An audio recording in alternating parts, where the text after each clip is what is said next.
mengungkapkan teka-teki analisis yang sudah saya buat berdasarkan 5W+1K yang berjudul target SDGs harus tercapai. Namun sebelum memasuki pemaparan, sebaiknya kita harus mengetahui terkait dengan kronologis dari berita tersebut. Berikut kronologis dari berita tersebut.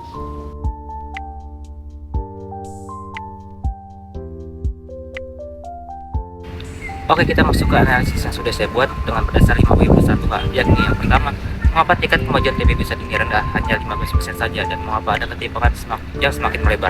Jawabannya ialah tingkat kemajuan PBB saat ini rendah. Ini mengindikasikan bahwa sampai saat ini pencapaian terhadap tujuan pembangunan berkelanjutan atau TPB secara global masih jauh dari harapan. Hanya 15% saja dari seluruh target TPB yang telah ditetapkan telah berhasil dicapai atau berada dalam jalur yang sesuai untuk mencapainya. Ini menunjukkan bahwa sebagai besar dari TPB masih belum terwujud. Adapun alasannya yaitu yang pertama, banyak negara gagal mencapai target yang telah ditetapkan. Yang kedua, ketimpangan semakin melebar. Yang terakhir, beberapa negara maju lebih banyak berbicara ketimbang bertindak. Jadi inti dari pernyataan ini adalah bahwa meskipun TPB merupakan kerangka kerja ambisius untuk pembangunan berkelanjutan, banyak negara belum mampu mencapai target-targetnya dari ketimpangan antara negara-negara dan dalam masyarakat semakin membesar. Pertanyaan kedua itu, siapa yang bertanggung jawab atas terbengkalainya agenda TPB dan ketimpangan global, terutama dalam konteks negara-negara maju? Jawabannya itu, tanggung jawab terbengkalainya agenda tujuan pembangunan berkelanjutan aktivitas TPB dan meningkatnya ketimpangan global secara signifikan terletak pada negara-negara maju yang belum sepenuhnya memenuhi komitmen mereka dan sistem internasional yang mungkin tidak cukup adil. Negara-negara maju meskipun memiliki sumber daya dan kemampuan ekonomi yang lebih besar, seringkali belum melaksanakan tindak konkret yang sebanding dengan janji mereka untuk mendukung pencapaian TPB. Beberapa negara maju mungkin lebih berfokus pada pembinaan sistem lama yang dianggap tidak adil dan mempertahankan posisi mereka dalam hierarki global. Selain itu, sistem internasional yang mendukung kerangka kerja TPB mungkin tidak sepenuhnya adil. Ini dapat mencakup ketidaksetaraan dalam akses terhadap pasar global, kurangnya transparansi dalam perdagangan internasional, dan perjanjian yang merugikan negara-negara berkembang. Akibatnya, negara-negara berkembang menghadapi hambatan yang signifikan dalam upaya mereka untuk mencapai TPB, seperti diskriminasi dalam perdagangan dan kesulitan dalam mengembangkan industri perumahan orang. Nah, untuk mencapai tujuan perkembangan berkelanjutan dan mengatasi ketimpangan global, perlu adanya upaya bersama dari semua negara, terutama negara-negara maju, untuk memperbaiki komitmen mereka dan memperbaiki kerangka kerja internasional agar lebih adil. Dengan kerjasama global yang lebih baik dan tindakan konkret, kita dapat bergerak menuju dunia yang lebih adil, berkelanjutan, dan merata bagi semua orang. Pertanyaan yang ketiga itu, di mana sidang umum Perserikatan Bangsa-Bangsa pada tahun 2003 diadakan dan apa relevansinya dengan pernyataan Antonio Guterres? Jawabannya itu, sidang umum Perserikatan Bangsa-Bangsa pada tahun 2003 diadakan di New York, Amerika Serikat. Pernyataan Antonio Guterres relevan dengan sidang ini karena menjadi kesempatan untuk memperjelas masalah yang diangkatnya. Pernyataan yang keempat itu, kapan TPB menargetkan untuk menghapus kemiskinan ekstrim dan mengapa pencapaiannya jauh dari target pada saat ini?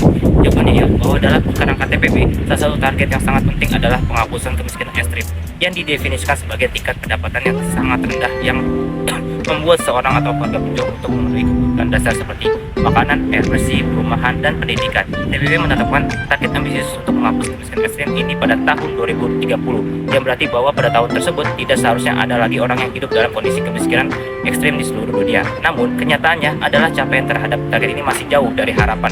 Banyak faktor yang berkontribusi pada ketidakmampuan mencapai target tersebut. Salah satu faktor utama adalah ketidaksetaraan dalam distribusi sumber daya. Hal ini mencakup ketidaksetaraan ekonomi, di mana sebagian kekayaan dunia terkonsentrasi di tangan sejumlah kecil individu atau kelompok, sementara banyak orang yang hidup dalam kemiskinan ekstrim.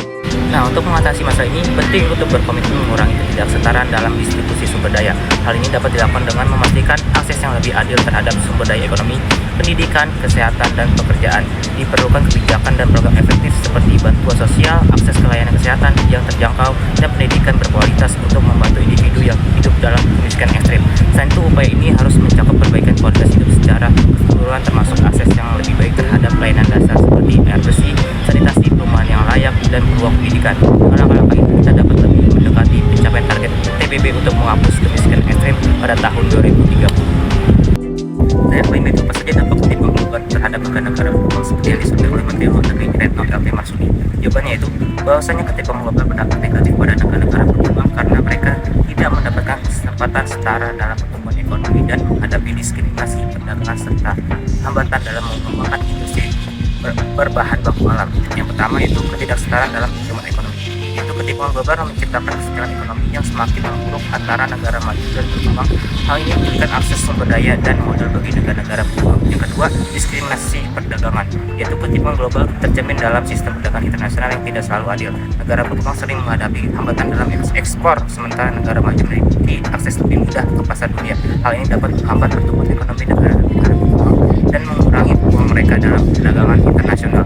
Yang ketiga, hambatan dalam koordinasi perubahan baku alam, yaitu ketimpangan global dapat menghambat negara-negara berkembang untuk mengembangkan industri berbahan baku alam mereka sendiri, terutama ketika negara maju atau perusahaan multinasional tidak memberikan manfaat yang sebanding. Nah, solusi untuk mengatasi ketimpangan global ini melibatkan upaya bersama di tingkat internasional untuk menciptakan sistem perdagangan yang lebih adil, meningkatkan akses negara-negara berkembang terhadap sumber daya dan teknologi, serta mempromosikan pembangunan industri yang berkelanjutan dan berbasis nilai tambah. Pertanyaan kedua itu bagaimana negara-negara maju atau negara kaya dapat berkontribusi untuk membantu negara berkembang dan miskin mencapai kemajuan dalam mencapai PBB dan mengatasi ketimpangan global? Jawabannya yaitu negara-negara maju atau negara kaya dapat berkontribusi secara signifikan dalam membantu negara berkembang dan miskin mencapai kemajuan dalam mencapai tujuan pembangunan berkelanjutan atau yang kita singkat PBB dan mengatasi ketimpangan global melalui berbagai cara, yaitu yang pertama, pemberian bantuan keuangan, kedua yaitu transfer teknologi, yang ketiga yaitu pemberian akses pasar yang adil, yang keempat pengurangan hutang, yang kelima pengembangan kapasitas dan pelatihan, yang keenam kerjasama regional dan internasional, yang ketujuh yaitu pengembangan kemitraan, yang kedelapan yaitu peningkatan kesadaran pendidikan. Dan kenapa pentingnya peran negara kaya dalam membantu negara-negara berkembang dan miskin mencapai kemajuan dalam mencapai PBB adalah kunci untuk menciptakan dunia yang lebih adil, berkelanjutan, dan stabil bagi semua. Pertanyaan terakhir yaitu bagaimana peran Perserikatan Bangsa-Bangsa atau PBB dalam mengatasi permasalahan ini dan mengapa penting untuk PBB menjadi wadah yang lebih adil? Jawabannya yaitu peran Perserikatan Bangsa-Bangsa atau PBB dalam mengatasi permasalahan global seperti perubahan iklim, pandemi, konflik, dan ketidaksetaraan sangat penting dan mencakup beberapa aspek kunci. Yang pertama yaitu koordinasi internasional. Dalam hal ini PBB berperan sebagai forum utama untuk berkoordinasi dan berkomunikasi antar negara-negara anggota dalam menghadapi tantangan global. Ini mencakup penyelenggaraan konferensi, pertemuan, dan dialog internasional yang memungkinkan negara-negara bekerjasama untuk mencapai kesepakatan global dan solusi bersama. Yang kedua yaitu perencanaan dan implementasi tujuan berkelanjutan. Ya, dalam hal ini PBB memiliki peran sentral dalam merumuskan dan mempromosikan tujuan pembangunan berkelanjutan atau yang kita singkat PBB yang mencakup sejumlah tantangan global. Nah, organisasi ini membantu negara-negara anggota dalam merencanakan strategi nasional untuk mencapai PBB dan mengawasi kemajuan yang telah dicapai. Yang keempat yaitu penyelesaian konflik dan pelestarian perdamaian. Dan hal ini PBB memiliki lembaga seperti Dewan Keamanan yang bertujuan untuk mencegah konflik, menghentikan konflik yang sedang berlangsung, dan memelihara perdamaian internasional. Ini adalah aspek penting dalam mengatasi tantangan global yang berhubungan dengan konflik dan ketegangan. Selanjutnya yaitu promosi prinsip-prinsip keadilan dan kesetaraan. Dalam hal ini PBB mendukung prinsip-prinsip keadilan, perdamaian, dan kesetaraan dalam hubungan internasional.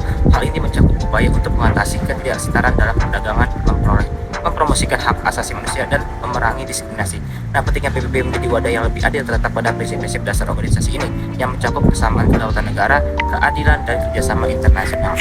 Dalam dunia semakin yang terkait dan saling tergantungan adalah kunci bagi PBB untuk memastikan bahwa negara-negara, terutama yang lebih kecil dan lemah, memiliki suara yang setara dalam proses pengambilan keputusan global.